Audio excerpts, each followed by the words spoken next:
The U.S. Energy Department is set to release 172 million barrels of oil from the Strategic Petroleum Reserve. That's part of an international effort to release 400 million barrels from emergency reserves in order to calm markets, lower prices, and ease supply disruptions caused by this war in Iran.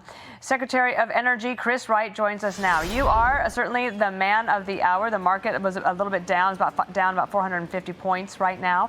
You're from the private sector. You know the industry craves certainty. When do you think they're going to get it? And can this release actually provide that, but for how long? Oh, the release certainly helps fill the hole. But what we're trying to do is reverse 47 years of uncertainty. Iran's terrorism in the region, constant threat over energy. President Trump has finally boldly stood up and said enough is enough. We're not kicking this can down the road for the next president. Soon there'll be a nuclear-armed Iran with an enormously large missile barrage. I'm proud that he's taken this bold step to defang this terrorist regime in the area. But we do have short-term disruption, Dana, as you said, in energy supplies. We're using IAE releases of that. We have other actions the U.S. is taking to keep the markets supplied through this brief period. But the benefit at the other side of a much better Middle East, ultimately in the long term, a much more secure supply of energy for the world, it's worth the short-term disruption for this simply enormous long-term gain we will get. This morning, the price of Brent crude oil was about $98. I'm not exactly sure where it is now, but that was just a couple of hours ago.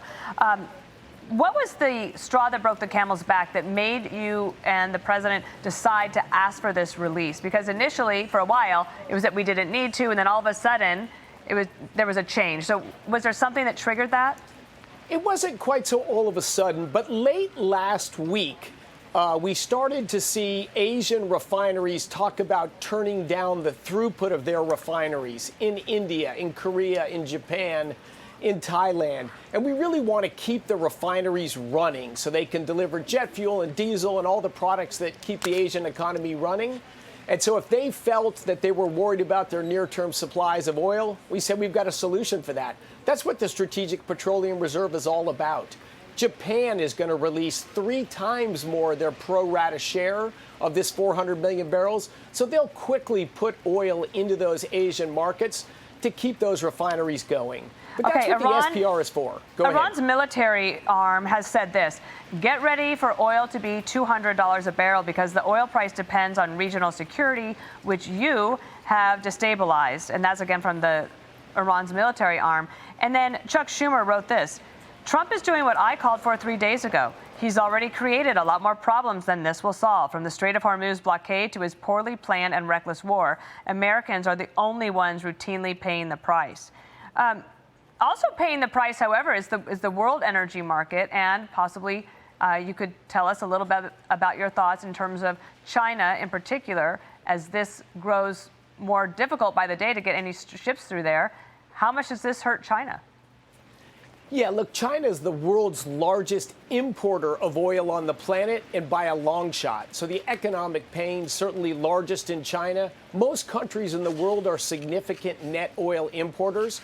Fortunately, the United States, we produce more oil than we consume. We're a net oil exporter.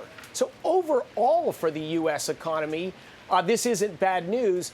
But of course, who President Trump is worried about is not overall. He's worried about every single American consumer. And so, yes, of course, he's concerned about the rising energy prices through this short-term period that people have to suffer. Since the day I arrived and the day he was inaugurated, his agenda has been drive down energy prices, increase American power and ability to project power around the world, and drive energy prices down.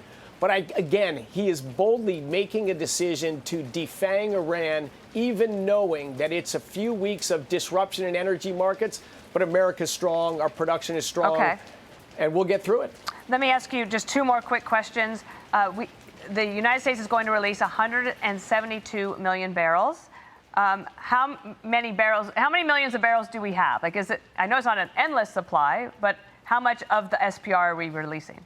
So we have about 415 million barrels in storage right now. Very unfortunately, the Biden administration drained almost 300 million barrels out, mostly to lower gasoline prices for a midterm election without disruptions in energy flows. That's not what the SPR is about.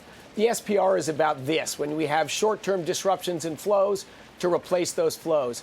But Dana, we will simultaneously sell this oil in the near term when it's needed and buy long-term oil, meaning say 12 months down the road, and we'll pull out 170 million barrels and we'll put back in 200 million barrels in the next year. So we'll actually have more oil in our SPR a year from now than we do today. Okay. That's the responsible way to use it. Indeed. My last question for you is, there was the X post the other day that came from the Department of Energy that talked about a ship safely going through the Strait of Hormuz. That wasn't true. It caused a lot of market disruption. People lost some money.